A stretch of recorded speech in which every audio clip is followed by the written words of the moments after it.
And hello to everyone in beautiful Davos. This has been a truly historic week in the United States.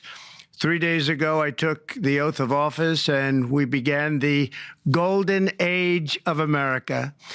The recent presidential election was won by millions of votes, and all seven, every one of them, all seven swing states.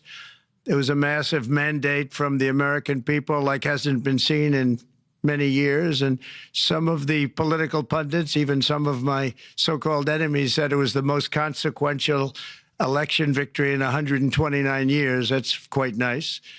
What the world has witnessed in the past 72 hours is nothing less than a revolution of common sense.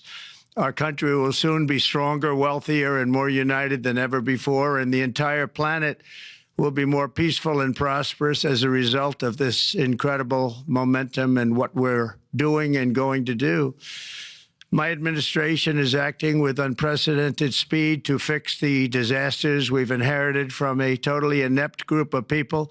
And it's also reported today in the papers that Saudi Arabia will be investing at least $600 billion in America, but I'll be asking the Crown Prince, who's a fantastic guy, to round it out to around $1 trillion. I think they'll do that because we've been very good to them.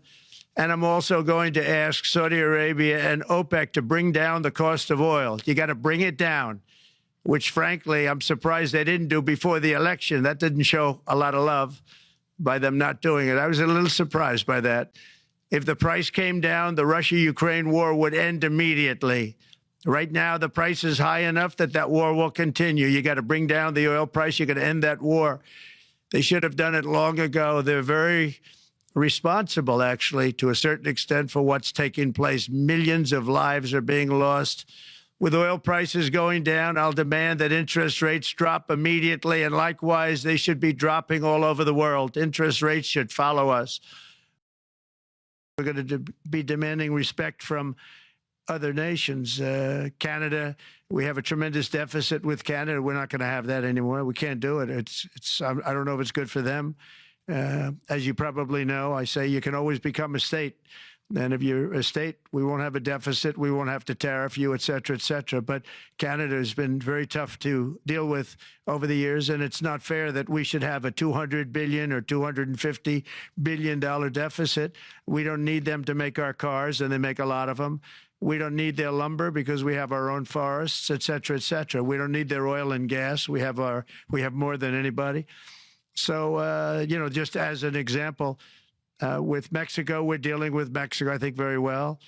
And we're just, we just want to be treated fairly with other nations because there's hardly a nation in the world, and I blame this on us, and I blame it on politicians that, for some reason, mostly it's stupidity, but you could also say other reasons, but mostly stupidity.